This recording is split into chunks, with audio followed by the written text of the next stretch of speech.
Hi tears, welcome back. எல்லாரும் எப்படி இருக்கீங்க? நல்லா இருக்கீங்களா?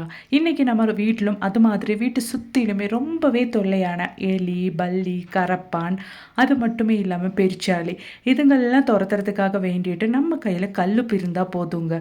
ரொம்ப ஈஸியாக நம்ம இவங்களெல்லாம் நம்ம வீட்டு பக்கமே வராதபடி செஞ்சிடலாம். அது எப்படி நம்ம பார்த்துடலாங்க. வீடியோ எல்லாருமே ஃபுல்லாக ஸ்கிப் பண்ணாமல் பாருங்கள். வீடியோ பிடிச்சிருந்தா மறக்காமல் உங்கள் ஃப்ரெண்ட்ஸ் அண்ட் ஃபேமிலி கூட ஷேர் பண்ணி சப்போர்ட் பண்ணுங்கள் ஃப்ரெண்ட்ஸ். அப்போ நமக்கு டைம் வேஸ்ட் பண்ணாமல் நேர வீடியோக்குள்ளே போயிடலாம். அப்போ நமக்கு நம்மளோட முதல் டிப் ஒன்று பார்த்துடலாங்க. அதுக்காக வேண்டிட்டு நான் ஒரு பாத்திரத்தில் கொஞ்சம் தண்ணி தாங்க எடுத்திருக்கேன். அந்த தண்ணி கொஞ்சம் சூடானதுக்கு அப்புறமேட்டு நம்ம இந்த மாதிரி ஒரு கைப்பிடி அளவுக்கு கல்லுப்பு போட்டு விட்டுடலாம். நம்ம எப்போவுமே நம்ம வீட்டில் முட்டையெல்லாம் வேக வைக்கிற டைமில் அந்த முட்டை நிறைய பேருக்கு இருக்கிற ஒரு பிரச்சனை தான் அது பாயில் ஆகிற டைமில் உடஞ்சி போகிறது அப்படின்றது. இந்த மெத்தடில் நீங்கள் முட்டை பாயில் பண்ணி பாருங்கள், அந்த பிரச்சனையே உங்களுக்கு இருக்காது. முட்டை வேக வைக்கும்போது அது உடஞ்சும் வராது. இந்த மாதிரி முட்டை வேக வைக்கும்போது உடஞ்சிருச்சுன்னா வீடு முழுவதும் ஒரு பேட் ஸ்மெல் இருக்கும். இந்த மெத்தடை நீங்கள் ட்ரை பண்ணி பாருங்கள். முட்டை உடையவே உடையாது, ட்ரை பண்ணி பாருங்கள். இப்போ நீ நமக்கு நம்மளோடது அடுத்த டிப் ஒன்று பார்த்துடலாங்க. அதுக்காக வேண்டிட்டு நான் இந்த மாதிரி ஒரு குட்டி கிண்ணம் தாங்க எடுத்திருக்கேன். அது முழுவதும் நம்ம கல்லுப்பு இந்த மாதிரி போட்டு விட்டுடலாம். எவ்வளோ தூரத்துக்கு கல்லுப்பு போட முடியுமோ அவ்வளோ அளவுக்கு நீங்கள் போட்டு விட்டுக்கோங்க. இது ரொம்பவே யூஸ்ஃபுல்லான ஒரு விஷயத்துக்கு தான் நம்ம பயன்படுத்த போகிறோம். இந்த மாதிரி நீங்கள் ஃபுல்லாக கல்லுப்பு அதில் போட்டு வச்சுக்கோங்க. இதுக்கப்புறமேட்டு நம்ம அது எதுக்கு பயன்படுத்த போகிறோம் அப்படின்றத பார்த்துடலாங்க. இது நம்ம வீட்டில் இருக்கிற ஃப்ரிட்ஜுக்குள்ளே தாங்க வைக்க போகிறோம். ஃப்ரிட்ஜில் அனாவசியமாக நமக்கு நிறைய ஐஸ் கட்டி சேர்ந்துச்சுன்னா அது மூலமாகவே நமக்கு மாதம் முழுவதும் நல்ல ஒரு அமௌண்ட் ஆஃப் கரண்ட் பில்லு ஆயிருங்க. அந்த மாதிரி இல்லாமல் இருக்கிறதுக்காக வேண்டிட்டு நம்ம இந்த மாதிரி கல்லுப்பு ஒரு பாத்திரத்தில் போட்டு வச்சிட்டோம்னா அந்த மாதிரி அனாவசியமாக ஐஸு சேர்கிற பிரச்சனை நமக்கு இருக்கவே இருக்காது. அது மட்டுமே இல்லாமல் ஃப்ரிட்ஜில் நிறைய பொருள் நம்ம ஸ்டோர் பண்ணி வைக்கிறதுனாலே எல்லா ஃபுட்டோட ஸ்மெல்லும் சேர்ந்து ஒரு பேட் ஸ்மெல்லு சம்டைம்ஸ் எல்லாம் ஃப்ரிட்ஜை ஓப்பன் பண்ணும்போது வரும். அந்த மாதிரி பிரச்சனை கூட நமக்கு இருக்காது. இந்த உப்பு அந்த மாதிரி இருக்கிற ஸ்மெல்லெல்லாம் ஒப்சர்வ் பண்ணிடும். கண்டிப்பாக நீங்கள் ட்ரை பண்ணி பாருங்கள். அப்போ நமக்கு நம்மளோடது அடுத்த டிப் ஒன்று பார்த்துடலாங்க. நம்ம வீட்டில் நான்வெஜ் எல்லாம் வாஷ் பண்ணும்போது மெயினாக ஃபிஷ் எல்லாம் வாஷ் பண்ணிட்டோம் அப்படின்னா கிச்சன் சிங்க்லேருந்து ரொம்பவே ஒரு பேட் ஸ்மெல் வந்துக்கிட்டே இருக்குங்க. அந்த மாதிரி பேட் ஸ்மெல் வராமல் இருக்கிறதுக்காக அப்படி இல்லைன்னா நீங்கள் ஃபிஷ் எல்லாம் வாஷ் பண்ணி முடிச்சிட்டிங்கன்னா இந்த மாதிரி கிச்சன் சிங்கில் கொஞ்சம் கல்லுப்பு போட்டு விட்டுட்டு இந்த மாதிரி கொஞ்சம் தண்ணி ஊற்றி விட்டுட்டிங்கன்னா அந்த மாதிரி நீங்கள் நான்வெஜ் எல்லாம் வாஷ் பண்ண ஸ்மெல்லு பேட் ஸ்மெல்லு இருக்கவே இருக்காதுங்க.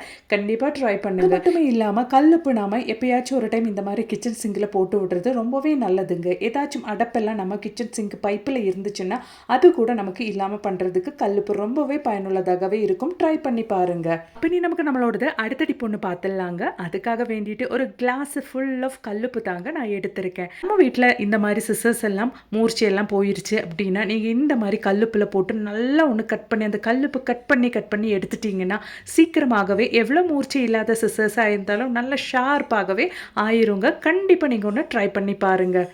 அப்படி நமக்கு நம்மளோடது அடுத்த டிப் ஒன்று பார்த்துடலாங்க. அது போலவே நம்ம மிக்ஸி ஜாரில் எல்லாம் அடிக்கடி பிளேடு மூர்ச்சி இல்லாமல் போயிருங்க.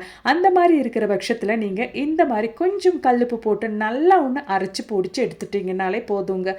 உங்களோடது மிக்ஸி ஜாரோட பிளேடெல்லாம் நல்லா ஷார்ப்பாகவே ஆயிரும்.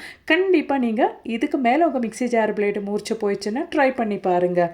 அப்போ நமக்கு நம்மளோடது அடுத்த டிப் ஒன்று பார்த்துடலாங்க. அதுக்காக வேண்டிட்டு கொஞ்சம் கல்லுப்பு தாங்க நான் பொடிச்சு எடுத்திருக்கேன். கல்லுப்பு பொடிச்சு இந்த மாதிரி கையில் நல்லா போட்டு தேய்ச்சி எடுத்துக்கோங்க. நீங்கள் மீனெல்லாம் வாஷ் பண்ணி எடுத்ததுக்கு அப்புறமேட்டு எவ்வளோ தான் சோப்பு போட்டு நீங்கள் கழுவி எடுத்துட்டாலும் அந்த நான்வெஜ்ஜோட ஸ்மெல்லு கையிலேருந்து போகவே போகாது. கொஞ்சம் கல்லுப்பு பொடிச்சது கையில் போட்டு இந்த மாதிரி ஸ்க்ரப் பண்ணி எடுத்து பாருங்கள், அந்த ஸ்மெல்லே உங்கள் கையில் இருக்காது. அப்போ நமக்கு நம்மளோடது அடுத்த டிப் ஒன்று பார்த்துடலாங்க. அதுக்காக வேண்டிட்டு ஒரு கைப்பிடி அளவுக்கு கல்லுப்பு நான் இந்த மாதிரி ஒரு இரும்பு பேனில் தாங்க போட்டு விட்டுருக்கேன். இரும்பு சட்டியில் தான் போட்டிருக்கேன். நீங்கள் தேவையான அளவுக்கு எடுத்துக்கோங்க. அதுக்கப்புறமேட்டு லைட்டாக நல்லபடியாக நமக்கு லோ ஃப்ளேமில் போட்டு நல்லா ஒன்று அந்த கல்லுப்பு ஒன்று இந்த மாதிரி சூட் பண்ணி எடுத்துடலாங்க. இன்றைய காலகட்டத்தில் நிறைய பேருக்கு இருக்கிற பிரச்சனை தான் மூட்டு வலி, அப்படி இல்லைன்னா கை கால் எல்லாம் வலிக்கிறது அப்படின்றது. நிறைய பேருக்கு ஏஜ் வயசானாலும் நிறைய பேருக்கு இந்த பிரச்சனை இருக்குது. அது இல்லாமல் நிறைய பேர் சிஸ்டம் முன்னாடி இருக்கிறது, ஒரே இடத்துல உட்காந்து வேலை செய்கிறது, இந்த மாதிரி இருக்கிறதுனாலையும் நிறைய பேருக்கு இருக்கிற ஒரு பிரச்சனை தான் முட்டி வலி. அது மட்டுமே இல்லாமல் கை காலெல்லாம் வலிக்கிறது அப்படின்றது. அந்த மாதிரி இருக்கிற பட்சத்தில் நான் உங்களுக்கு செய்யக்கூடிய ஒரு அருமையான டிப்பு தாங்க இது. கல்லுப்பு நல்லா சூட் பண்ணி இந்த மாதிரி ஒரு காட்டன் துணியில் போட்டு நல்லா இந்த மாதிரி நீங்கள் ஒன்று அந்த கல்லுப்பு வெளியே போகாதபடி நல்லா ஒன்று செக்யூர் பண்ணி இந்த மாதிரி கட்டி எடுத்துக்கோங்க. அதுக்கப்புறமேட்டு உங்களுக்கு எந்த இடத்துல பெயின் இருக்கோ, அதாவது முட்டியில் அப்படி இல்லைன்னா ஜாயிண்ட், இந்த மாதிரி கையோட ஜாயிண்ட் பகுதியிலலாம் எந்த இடத்துல உங்களுக்கு பெயின் இருக்கோ அந்த இடத்துல இந்த மாதிரி நீங்கள் ஒன்று ப்ரெஸ் பண்ணி விட்டுட்டீங்கன்னாலே போதுங்க. எவ்வளோ பெரிய ஜாயிண்ட் பெயினாக இருந்தாலும் முட்டி வலியாக இருந்தாலும் உங்களுக்கு சரியாயிரும். கண்டிப்பாக ட்ரை பண்ணுங்கள். ஒரே இடத்துல இருந்து வேலை செய்கிறவங்களுக்கு தெரியும் எவ்வளோ முட்டு வலியெல்லாம் இருக்கும் அப்படின்ட்டு. கண்டிப்பாக நீங்கள் ட்ரை பண்ணி பாருங்கள். அப்போ நமக்கு நம்மளோடது அடுத்த டிப் ஒன்று பார்த்துடலாங்க. அதுக்காக வேண்டிட்டு நான் இந்த மாதிரி ஒரு யூஸ் அண்ட் த்ரோ பாத்திரம் தாங்க எடுத்திருக்கேன். இந்த மாதிரி பர்பஸுக்கு நீங்கள் இந்த மாதிரி பாத்திரமே எடுத்துக்கோங்க. அதில் இந்த மாதிரி ஒரு கைப்பிடி அளவுக்கு நான் கல்லுப்பு போட்டு விட்டுட்டேன். அதுக்கப்புறமேட்டு நான் புகையில தாங்க எடுத்திருக்கேன். வெத்தலை எல்லாம் போடும்போது சாப்பிட்ற அந்த புகையில தான் நான் எடுத்திருக்கேன். அது இந்த மாதிரி குட்டி குட்டியாக கட் பண்ணி அந்த கல்லுப்பு மேலே நீங்கள் போட்டு விட்டுக்கோங்க. உங்கள் வீட்டில் பல்லி தொல்லை, கரப்பான் தொல்லை எல்லாம் இருந்துச்சுன்னா உங்களுக்கு செய்யக்கூடிய ஈஸியான ஒரு அருமையான மெத்தடு. அது மட்டுமே இல்லாமல் ரொம்பவே உங்களுக்கு ரிசல்ட் கிடைக்கக்கூடிய ஒரு அருமையான மெத்தடு தாங்க இது. கண்டிப்பாக நீங்களும் இந்த மாதிரி ஒன்று ட்ரை பண்ணிக்கோங்க. கல்லுப்பு கூட இந்த புகையில நல்லா ஒன்று மிக்ஸ் பண்ணி இந்த மாதிரி நீங்கள் வச்சுக்கோங்க. வீட்டில் எந்த இடத்துல உங்களுக்கு பல்லி தொல்லை, கரப்பான் தொல்லை எல்லாம் இருக்கும் அந்த இடத்துல நீங்கள் இதை வச்சு விட்டாலே போதுங்க. அவ்வளோ நல்ல ரிசல்ட் உங்களுக்கு கிடைக்கும். மெயினாக நம்ம கிச்சனில் கேஸ் ஸ்டாப்புக்கு பக்கத்தில் எல்லாம் தான் பல்லி தொல்லை, கரப்பான் தொல்லை எல்லாம் ஜாஸ்தியாக இருக்கும். ஏன்னா அந்த ஃபுட்டு ஸ்மெல்லுக்காக. கண்டிப்பாக நீங்கள் இந்த மாதிரி ஒன்று ரெடி பண்ணி உங்கள் கேஸ் ஸ்டாப் கீழெல்லாம் வச்சு பாருங்கள். அதுக்கப்புறமேட்டு உங்களுக்கு பல்லி தொல்லை, கரப்பான் தொல்லை எல்லாம் இருக்கவே இருக்காது.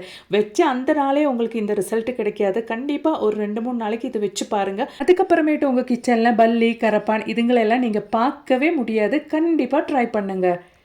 அப்போ நமக்கு நம்மளோடது அடுத்த டிப் ஒன்று பார்த்துடலாங்க. அதுக்காக வேண்டிட்டு நான் புகையில தான் எடுத்திருக்கேன். இந்த புகையில நமக்கு குட்டி குட்டியாக ஒன்று கட் பண்ணி எடுத்துடலாங்க.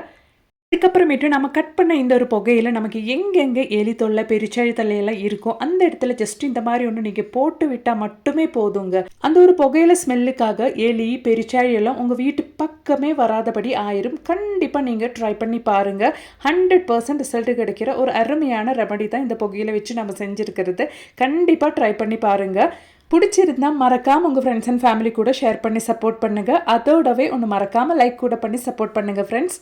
அப்போ நமக்கு நம்மளோடது அடுத்த டிப் ஒன்று பார்த்துடலாங்க. ரொம்பவே எலி, பெருச்சாழி இவங்களால தொல்லையாக இருக்குது அப்படின்றவங்களுக்கு செய்யக்கூடிய ஒரு அருமையான டிப்பு தாங்க பார்க்க போகிறோம்.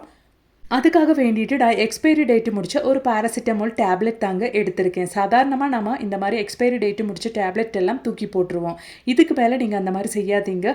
இந்த மாதிரி பர்பஸுக்கெல்லாம் நம்ம அந்த மாதிரி டேப்லெட்டு பயன்படுத்திக்கலாம். நல்லபடியாக இந்த பாராசிட்டமால் டேப்லெட்டை நான் பிடிச்சி எடுத்துட்டேன். அதுக்கப்புறமேட்டு நமக்கு எலிங்களுக்கும் பெருச்சாயங்களுக்கும் ரொம்பவே பிடிச்ச கிழங்கு தாங்க நான் எடுத்திருக்கேன். அது இந்த மாதிரி நம்ம ஒன்று கட் பண்ணி எடுத்துக்கலாம். கட் பண்ணி எடுத்ததுக்கப்புறமேட்டு அதுக்குள்ளே இந்த மாதிரி நம்ம ஒன்று ஒரு குழியாக அந்த உள்ளே இருக்கிற கிழங்கு நம்ம இந்த மாதிரி ஒன்று கட் பண்ணி எடுத்துடலாம். அதுக்கப்புறமேட்டு உள்ள நாம இந்த மாதிரி எடுத்து ரெடி பண்ண அந்த ஒரு கேப்புக்குள்ளே தான் நம்ம இந்த ஒரு பாராசிட்டமால் டேப்லெட்டு பொடிச்சது நம்ம போட்டு விட போகிறோம். இந்த மாதிரி நீங்கள் அந்த பாராசிட்டமால் டேப்லெட்டு இந்த பொட்டேட்டோக்குள்ளே போட்டு வச்சுக்கோங்க. ரொம்பவே பிடிச்ச ஒரு ஃபுட்டு தான் எலிங்களுக்கும் பெருச்சாழிங்களுக்கும் இந்த ஒரு கிழங்கு. இந்த மாதிரி நீங்கள் அந்த ஒரு பாராசிட்டமால் டேப்லெட்டு தெரியாதபடி நீங்கள் அந்த பொட்டேட்டோ இந்த மாதிரி மேலே வச்சு விட்டுக்கோங்க. அவ்வளோதான். இதுக்கப்புறமேட்டு நம்ம இது எப்படி பயன்படுத்த போகிறோம் அப்படின்றது கூட பார்த்துடலாங்க. நம்ம வீட்டுக்கு சுற்றிலும் எலியும் பெருச்சாழியும் நம்ம வீட்டுக்குள்ளே வர்றதுக்கு சான்சஸ் இருக்கிற இடத்துல இந்த மாதிரி நீங்கள் வச்சு விட்டுக்கோங்க. ரொம்பவே பிடிச்ச ஃபுட்டான இந்த கிழங்கு பார்த்த கண்டிப்பாக அதுங்க சாப்பிட்ருங்க. அது ஒரு பாராசிட்டமால் டேப்லெட்டு அதுங்களோடது வயிற்றுக்குள்ளே போச்சுன்னா என்ன ஆகும் நான் உங்களுக்கு சொல்லவே வேண்டாம். கண்டிப்பாக அதுக்கப்புறமேட்டு உங்கள் வீட்டு பக்கம் கூட அதுங்க வரவே வராதுங்க. ஒரே இரவோட உங்கள் வீட்டில் இருந்து ஓடியே போயிடும். கண்டிப்பாக நீங்கள் ட்ரை பண்ணுங்கள். பிடிச்சிருந்தா மறக்காமல் ஒன்று லைக் பண்ணுங்கள் ஃப்ரெண்ட்ஸ். தேங்க்ஸ் ஃபார் வாட்சிங்.